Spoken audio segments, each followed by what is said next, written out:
Assalamualaikum warahmatullahi wabarakatuh. Perkenalkan, kami dari kelompok 1 yang beranggotakan Kuh Karin Syaila Ivon Jenny, Raka Siwi Ayunda Putri, Nur Khalifah Rifani, Siti Nabila Pasha, Indah Triutami, dan Arfi Amartia Brashila akan mempresentasikan hasil dari tugas besar 2 mata kuliah Pendidikan Agama Islam, yaitu Al-Quran. Yang pertama, kita akan membahas mengenai Al-Quran sebagai sumber hukum Islam. Sumber hukum Islam merupakan suatu rujukan, landasan, dan dasar utama dalam pengambilan hukum Islam. Hal tersebut menjadi pokok ajaran Islam sehingga segala sesuatu haruslah bersumber atau berpatokan kepadanya. Oleh karena itu, sebagai sumber yang baik dan benar, hendaklah ia memiliki sifat dinamis, benar, dan mutlak. Lalu di sini ada unsur-unsur penting yang mencakup definisi Al-Quran. Firman Allah Subhanahu wa Ta'ala yang diturunkan kepada Nabi Muhammad SAW diturunkan melalui perantara malaikat Jibril dan berbahasa Arab, diterima secara mutawatir. Ditulis dalam sebuah mushaf, membacanya bernilai ibadat sebagai bentuk peringatan, petunjuk, tuntunan, dan hukum yang digunakan seluruh umat manusia untuk sebagai pedoman menggapai kebahagiaan hidup di dunia dan di akhirat. Nah, apa sih Al-Quran? Nabi Muhammad SAW untuk kemudian diajarkan kepada umat manusia, Al-Quran merupakan mukjizat terbesar Nabi Muhammad SAW yang berlaku selama-lamanya. Di dalam Al-Quran terkandung segala perintah juga larangan Allah Subhanahu wa Ta'ala. Oleh sebab itu, umat muslim berkewajiban untuk menjalani kehidupan baik itu berpikir, bersikap, berbicara, dan bertindak dengan berpedoman pada Al-Quran. Pengertian Al-Quran, etimologi atau bahasa. Al-Quran diambil dari kata qara'a yang berarti bacaan atau sesuatu yang dibaca. Ini dapat diartikan juga sebagai anjuran bagi umat muslim untuk membaca Al-Quran, untuk kemudian dipahami serta diamalkan dalam kehidupan sehari-hari.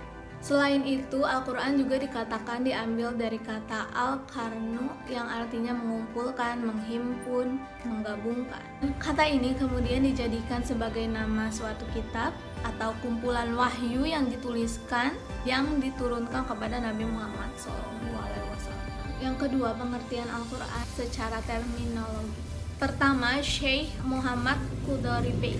Menurut beliau, Al-Quran ialah lafaz atau firman Allah Subhanahu wa Ta'ala yang berbahasa Arab yang diturunkan kepada Nabi Muhammad SAW untuk dipahami isinya dan selalu diingat, yang disampaikan secara mutawatir, yang ditulis dalam mushaf, yang dimulai dengan surat Al-Fatihah dan diakhiri dengan surat An-Nas. Yang kedua ada Syekh Muhammad Abduh. Menurut beliau, kitab Al-Quran adalah bacaan yang tertulis dalam mushaf yang terpelihara di dalam dada orang yang menjaganya dengan menghafalnya, yakni orang-orang Islam.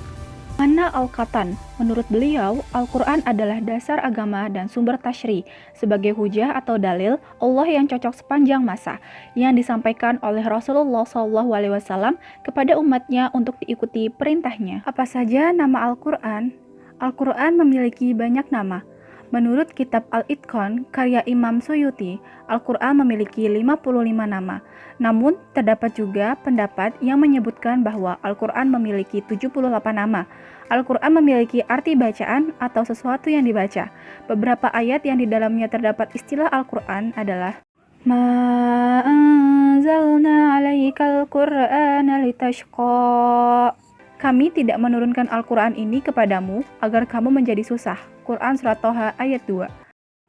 Wa idza quri'al Qur'anu fastami'u lahu wa ansitu la'allakum turhamun. Dan apabila dibacakan Al-Quran, maka dengarkanlah dan diamlah agar kamu mendapat rahmat. Quran Surat Al-A'raf ayat 204. Alkitab memiliki arti kitab suci, yang mana kitab adalah kumpulan firman atau wahyu Allah Subhanahu wa Ta'ala yang dituliskan dan kemudian disatukan. Oleh karena pengertian kitab tersebut, Alkitab juga dapat diartikan tulisan atau yang ditulis. Dalil penamaan ini terdapat dalam Dzalikal kitabu la raiba fih hudal lil muttaqin. Kitab Al-Quran ini tidak ada keraguan padanya, petunjuk bagi mereka yang bertakwa. Quran Surat Al-Baqarah ayat 2. Nazzala 'alaikal kitaba bil haqqi musaddiqan lima baina yadayhi wa anzala at-taurata wal injil. Dia menurunkan kitab Al-Quran kepadamu Muhammad yang mengandung kebenaran, membenarkan kitab-kitab sebelumnya, dan menurunkan Taurat dan Injil. Quran Surat Al-Imran ayat 3. Al-Furqan memiliki arti pembeda atau pemisah antara yang hak dan yang batil. Istilah penamaan ini tertulis dalam Tabarakalladzi nazzalal furqana 'ala 'abdihi liyakuna lil 'alamin nadhir. Maha suci Allah yang telah menurunkan Furqan, Al-Quran kepada hambanya Muhammad, agar dia menjadi pemberi peringatan kepada seluruh alam, jin dan manusia. Quran Surat Al-Furqan ayat 1. Ahli tafsir berpendapat mengenai alasan penamaan kitab yang diturunkan kepada Nabi Muhammad SAW ini sebagai Al-Furqan. Dua di antaranya ialah karena diturunkan secara berangsur-angsur, sementara kitab Samawi sebelumnya diturunkan seluruhnya dalam sekali turun. Karena Al-Quran itu diturunkan sebagai pembeda antara yang hak dan yang batil, yang halal dan yang haram, yang umum dan yang terperinci, baik dan buruk, jalan yang lurus dan jalan yang sesat, kaum yang jujur dan kaum yang dusta. Pendapat ini didukung dengan bacaan Faraqnahu yang dibaca tanpa tasydid. Az-Zikr memiliki arti pemberi peringatan. Ini berarti bahwa kitab suci ini berisikan peringatan bagi umat manusia agar selalu berhati-hati dalam segala tindakan dan ucapan mereka. Istilah penamaan ini terdapat dalam Quran Surat Al-Hijr ayat 9. Inna nahnu nazzalna dzikra wa inna lahu lahafizun. Sesungguhnya kamilah yang menurunkan Al-Quran, dan pasti kami pula yang memeliharanya. At-Tanzil memiliki arti yang diturunkan. Diketahui bahwa Al-Quran adalah kitab suci yang diturunkan kepada Nabi Muhammad SAW melalui perantara malaikat Jibril. Istilah penamaan ini dikemukakan oleh Subhi As-Saleh sebagaimana tertulis dalam Quran Surat Asy-Syu'ara ayat 192. Wa innahu latanzilu rabbil alamin. Dan sungguh Al-Quran ini benar-benar diturunkan oleh Tuhan seluruh alam.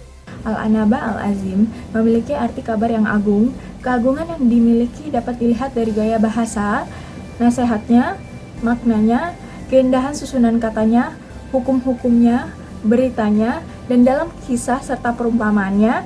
Istilah ini dapat dilihat pada Quran Surat Sad, surat ke-38 ayat 67 yang berbunyi Qul huwan nabi wazim.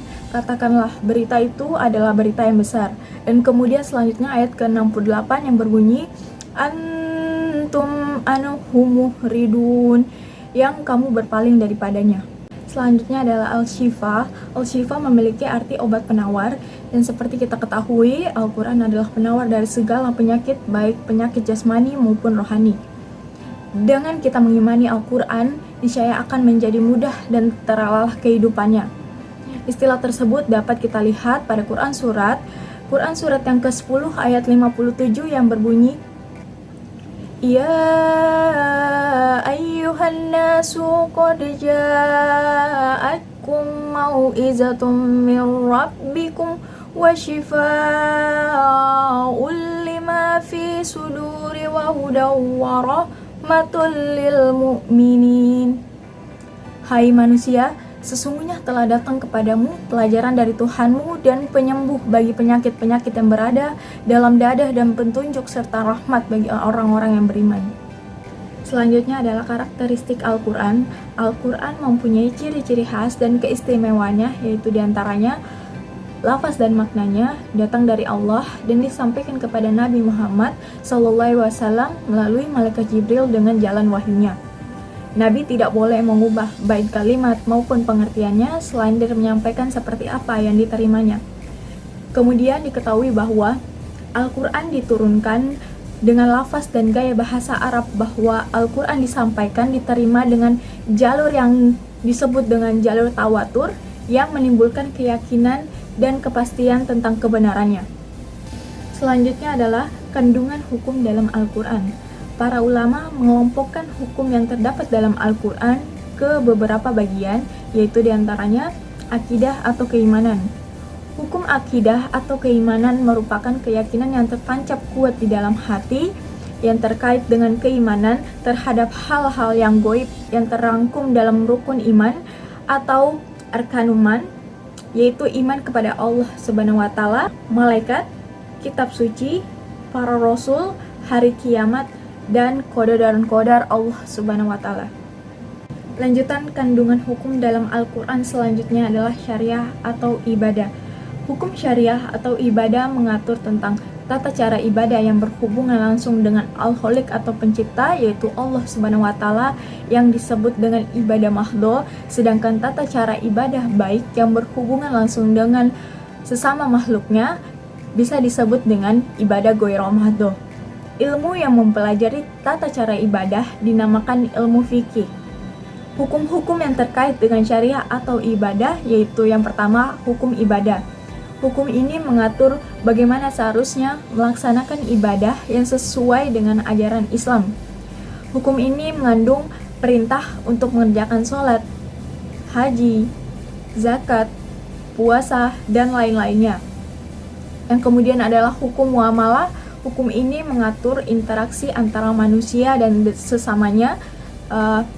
Contohnya, hukum mengenai tentang tata cara jual beli, hukum tentang pidana, hukum tentang perdata, hukum tentang warisan, pernikahan, politik, dan lain-lainnya. Perbedaan ayat Makkiyah dan Madaniyah. Yang pertama, ayat-ayat Makkiyah pada umumnya bersifat pendek-pendek, sedangkan ayat-ayat Madaniyah bersifat panjang-panjang. Surat Madaniyah sendiri terdiri dari 11/30 dari isi Al-Quran yang berjumlah 1456 ayat. Sedangkan ayat Makkiyah sebanyak 19/30 dari isi Al-Quran yang berjumlah 4780 ayat. Yang kedua, dalam surat-surat Madaniyah terdapat perkataan Ya ayyuhalladzina amanu atau wahai orang-orang yang beriman, dan sedikit sekali perkataan Ya ayyuhan nas atau wahai manusia.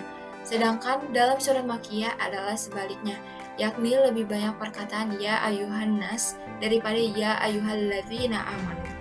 Dan yang ketiga, ayat-ayat Makkiyah pada umumnya mengandung hal-hal yang berhubungan dengan keimanan, ancaman, pahala, serta kisah-kisah umat terdahulu yang mengandung pengajaran dan juga budi pekerti. Sedangkan ayat-ayat Madaniyah mengandung hukum-hukum seperti hukum kemasyarakatan, hukum ketenagaran, hukum perang, hukum internasional, serta hukum antar agama, dan lain-lainnya. Al-Quran adalah mukjizat terbesar. Secara etimologi, mukjizat adalah melemahkan atau mengalahkan lawan. Allah Subhanahu wa Ta'ala hanya memberikan mukjizat kepada para nabi dan rasulnya sebagai pembuktian atas kenabian dan kerasulan mereka kepada orang-orang yang melawan. Kemujizatan Al-Quran sendiri terbagi ke dalam dua aspek. Yang pertama, gaya bahasa. Al-Quran memiliki gaya bahasa yang khas dan indah, dan tidak ada satupun orang yang dapat menirunya, sekalipun sastrawan Arab. Sedangkan isi Al-Quran mengandung berita yang bersifat gaib. Al-Quran juga mengungkapkan isyarat akan suatu ilmu pengetahuan sebelum ilmu pengetahuan sendiri itu menemukannya. Dan yang terakhir, Al-Quran memberikan aturan hukum yang universal, yang mencakup segala urusan aspek kehidupan.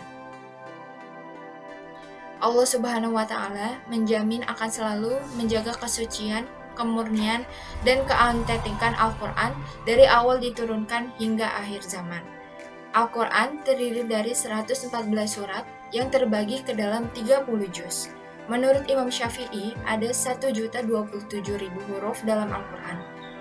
Sedangkan mengenai banyaknya ayat dalam Al-Quran, beberapa ulama memiliki cara berbeda dalam menghitung jumlah ayat dalam Al-Quran. Namun, mereka sepakat bahwa jumlahnya lebih dari 6.200 ayat. Tujuan dan fungsi Al-Quran. Yang pertama, Al-Quran sebagai petunjuk bagi manusia. Dengan mengikuti Al-Quran, manusia akan memiliki kehidupan yang terarah dan tujuan hidup yang jelas. Sebagaimana firman Allah dalam surat Al-Baqarah ayat 2, yakni kitab ini tidak ada keraguan padanya, petunjuk bagi mereka yang bertakwa. Dan yang kedua, Al-Quran sebagai sumber pokok ajaran Islam. Al-Quran adalah sumber ajaran Islam yang pertama dan utama. Al-Quran berisi tentang pokok-pokok ilmu ketauhidan, ibadah, akhlak, hukum, dan segala hal yang dibutuhkan manusia dalam kehidupan. Dan yang ketiga, Al-Quran sebagai peringatan dan pelajaran bagi manusia. Allah Subhanahu wa Ta'ala menjanjikan kebaikan di dunia dan pahala di akhirat karena ridhonya. Sebaliknya, kepada mereka yang kafir atau durhaka dan tidak saleh kepada Allah, Allah mengancam dengan ancaman hukuman dan azab baik di dunia maupun di akhirat. Bagaimana Al-Quran turun? Beberapa ulama berpendapat bahwa Al-Quran itu turun dengan 3 kali pada 3 tingkatan yang berbeda. Yang pertama, diturunkan ke Lauh Mahfuz atau tempat tercatatnya kodok dan takdir manusia. Kemudian diturunkan kembali ke Baitul Izzah atau langit dunia. Kemudian diturunkan kembali ke bumi secara berangsur-angsur. Dan jumlah wahyunya itu sesuai dengan kebutuhan, bisa 1, 2, 3 ayat, bahkan hingga 1 surat.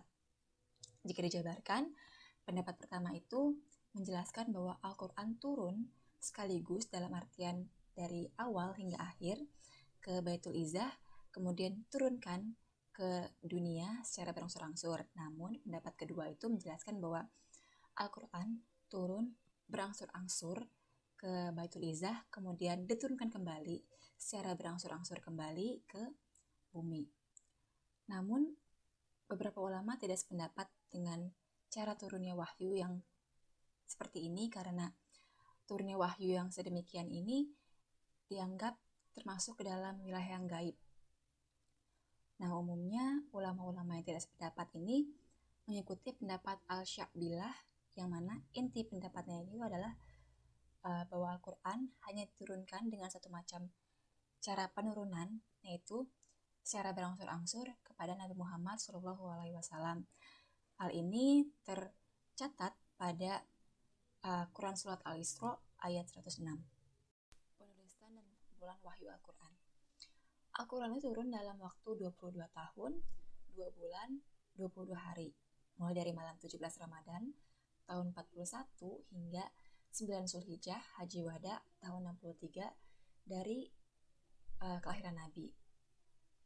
Wahyu itu turun pertama kali dalam bentuk lisan pada saat Nabi Muhammad berada di Gua Hiro. Oleh karena wahyu itu turun dalam bentuk lisan, Nabi dan para sahabatnya kemudian menghafalkan juga menuliskan wahyu-wahyu tersebut. Nah, penulisan ini dituliskan pada pelepah kurma, potongan kulit, permukaan batu cadas, ataupun tulang belikat unta. Penulisan dan pengumpulan wahyu Al-Quran ini melewati 3 tahap atau 3 fase. Yang pertama itu adalah zaman Nabi, kemudian zaman Abu Bakar, kemudian zaman Utsman. Pada zaman Nabi, teknik menghafal lebih berperan penting ketimbang dengan teknik penulisan.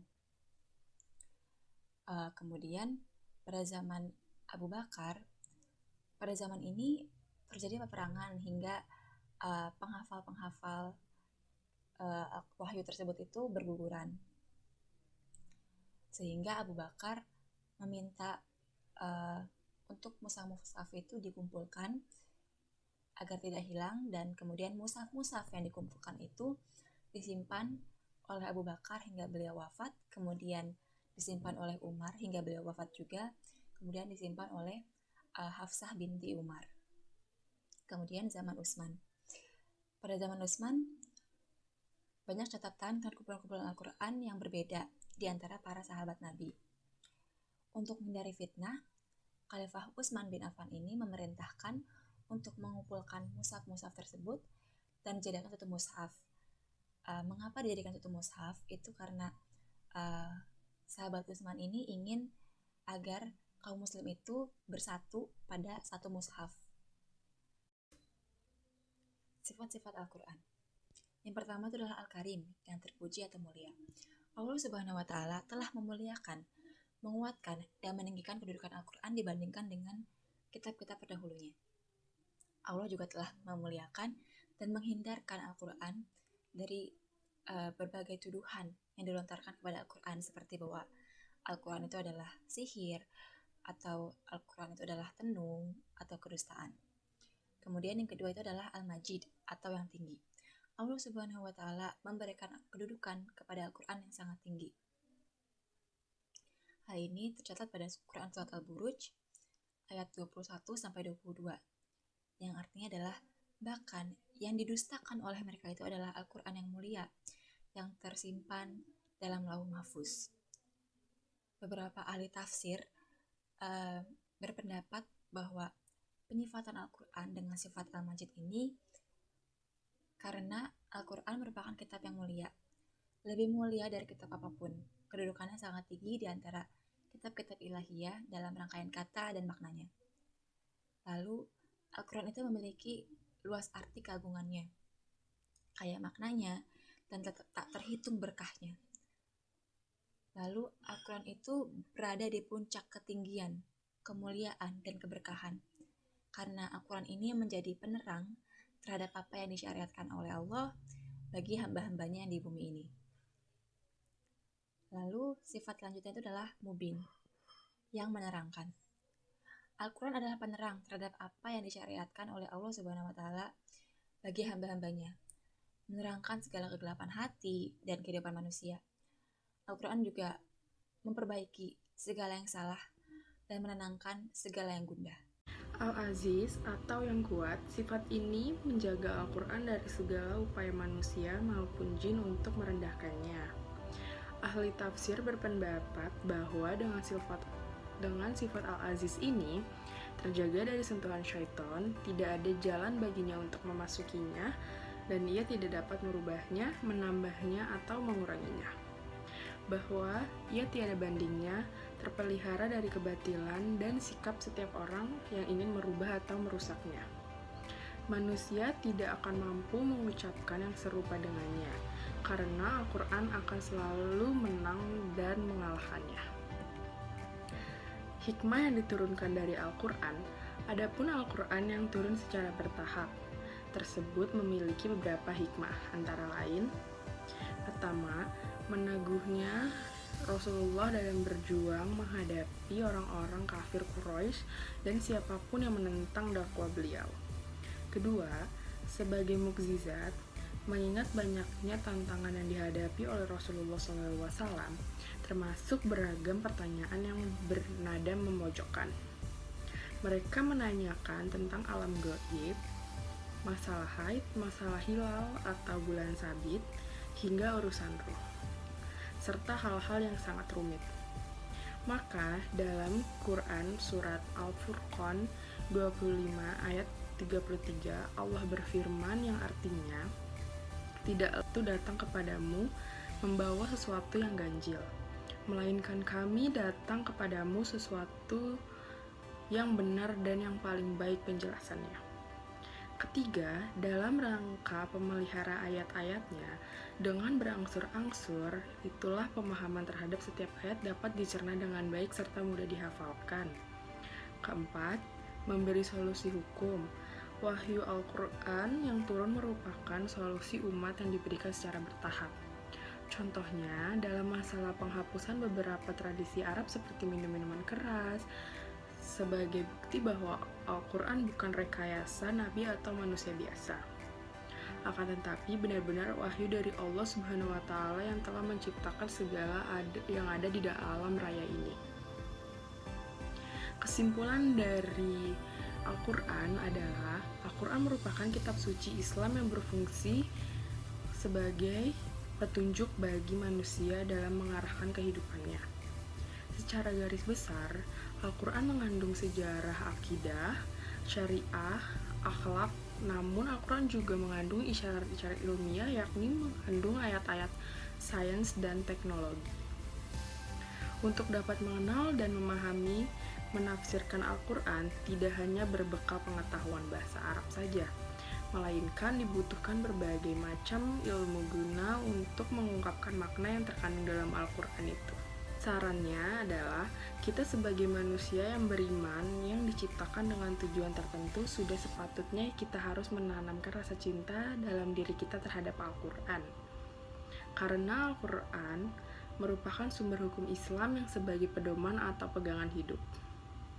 Dengan mempelajari dan memahami Al-Quran akan membawa kita kepada kehidupan yang lebih baik dan mendapatkan tempat yang terbagi di sisi Allah Subhanahu wa Ta'ala.